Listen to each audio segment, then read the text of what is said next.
ಯಾರಾದರೂ ರಾಜ್ಯ ಸರ್ಕಾರಕ್ಕೆ ಅಥವಾ ಸಿಎಂಗೆ ಏನಾದರೂ ಮನವಿ ಮಾಡುವುದಿದ್ರೆ ಅದು ಆ ರಾಜ್ಯದ ಮೊದಲ ಭಾಷೆಗೆ ಸೀಮಿತವಾಗಿರುತ್ತದೆ ಅಥವಾ ಹಿಂದಿ ಇಂಗ್ಲಿಷ್ ಭಾಷೆಯಲ್ಲಿ ಮನವಿ ಸಲ್ಲಿಸಿರುವುದನ್ನು ನಾವು ನೋಡಿರ್ತೀವಿ. ಆದರೆ ಮಹಾರಾಷ್ಟ್ರದ ಯುವಕನೊಬ್ಬ ತನ್ನ ಸ್ನೇಹಿತನಿಗೆ MLA ಟಿಕೆಟ್ ನೀಡುವಂತೆ ತನ್ನ ರಕ್ತದಿಂದ ಕನ್ನಡದಲ್ಲಿ ಪತ್ರ ಬರೆದು ಮಹಾರಾಷ್ಟ್ರ ಸಿಎಂ ಏಕನಾಥ್ ಶಿಂದೆಗೆ ಮನವಿ ಮಾಡಿ ಮಹಾರಾಷ್ಟ್ರದಲ್ಲೂ ತನ್ನ ಕನ್ನಡ ಪ್ರೇಮ ತೋರಿದ್ದಾನೆ. ಅದು ಎಲ್ಲಿ ನೀವೇ ನೋಡಿ.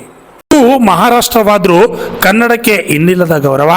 ಮಹಾರಾಷ್ಟ್ರದ ಸಾಂಗಲಿ ಜಿಲ್ಲೆಯ ಜತ್ತ ತಾಲೂಕಿನ ಪ್ರತಿ ಮನೆಗಳಲ್ಲಿ ಕನ್ನಡ ಭಾಷೆಯವರ ಮಾತೃಭಾಷೆಯಾಗಿದೆ. ಜತ್ತ ತಾಲೂಕಿನ ಬೆಳ್ಳೂರು ಗ್ರಾಮದ ಯುವಕನೊಬ್ಬ ತನ್ನ ಆಪ್ತನಿಗೆ MLA ಟಿಕೆಟ್ ನೀಡುವಂತೆ ಮಹಾರಾಷ್ಟ್ರದ ಸಿಎಂ ಏಕನಾಥ್ ಶಿಂದೆಗೆ ತನ್ನ ರಕ್ತದಿಂದ ಕನ್ನಡದಲ್ಲಿ ಪತ್ರ ಬರೆದು ಕನ್ನಡಿಗರ ಮನ ಗೆದ್ದಿದ್ದಾನೆ.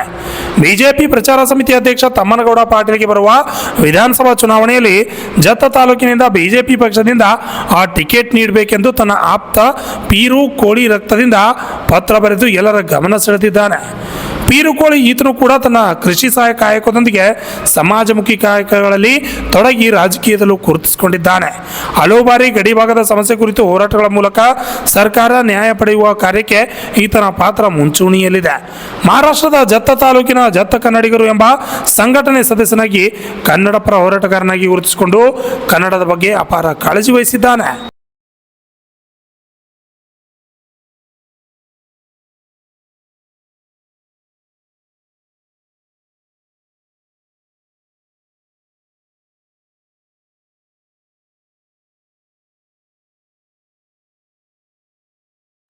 ನಮಸ್ಕಾರ.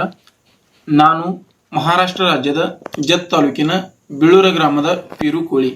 ನಮ್ಮ ತಾಲೂಕ ಮಹಾರಾಷ್ಟ್ರ ಗಡಿಭಾಗಕ್ಕೆ ಹೊಂದಿಕೊಂಡಿರುವ ಕಡೆ ತಾಲೂಕ ಆಗಿದೆ. ಇದು ಅಭಿವೃದ್ಧಿಯಲ್ಲಿ ಹಿಂದೆ ಉಳಿದಿದೆ.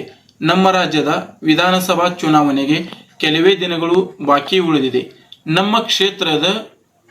ನಮ್ಮ ಕ್ಷೇತ್ರದ ಸರ್ವಾಂಗೀಣ ವಿಕಾಸಕ್ಕಾಗಿ ಉತ್ತಮ ನಾಯಕನನ್ನು ಆಯ್ಕೆ ಮಾಡಬೇಕಿದೆ. ಈ ಕ್ಷೇತ್ರದ ಜನರ ನೋವು ಸಂಕಟಗಳನ್ನು ಅರಿತುಕೊಂಡ ಹೋರಾಟದ ಹಿನ್ನೆಲೆಯ ನಮ್ಮ ನಾಯಕ ಆದಂಥ ತಮ್ಮನಗೌಡ ರವಿ ಪಾಟೀಲ್ ಅವರಿಗೆ ವಿಧಾನಸಭೆ ಚುನಾವಣೆಗೆ ಸ್ಪರ್ಧಿಸಲು ಟಿಕೆಟ್ ನೀಡಬೇಕೆಂದು ಮಹಾರಾಷ್ಟ್ರದ ಉಪಮುಖ್ಯಮಂತ್ರಿ ದೇವೇಂದ್ರ ಫಡಣವೀಸ್ ಮತ್ತು ಬಿಜೆಪಿ ರಾಜ್ಯಾಧ್ಯಕ್ಷ ಚಂದ್ರಶೇಖರ್ ಬಾವನಕುಳೆ ಇವರಿಗೆ ನನ್ನ ರಕ್ತದಲ್ಲಿ ಪತ್ರ ಬರೆದು ಆಗ್ರಹಿಸುತ್ತಿದ್ದೇನೆ.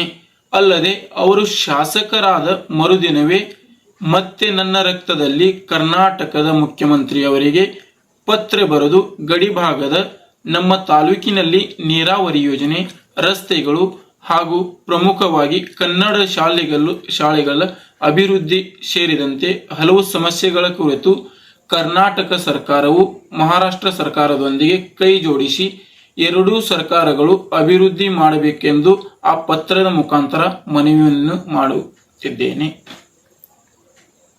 Shashidhar Kokatur, RJ32 Kannada news, Chikkodi.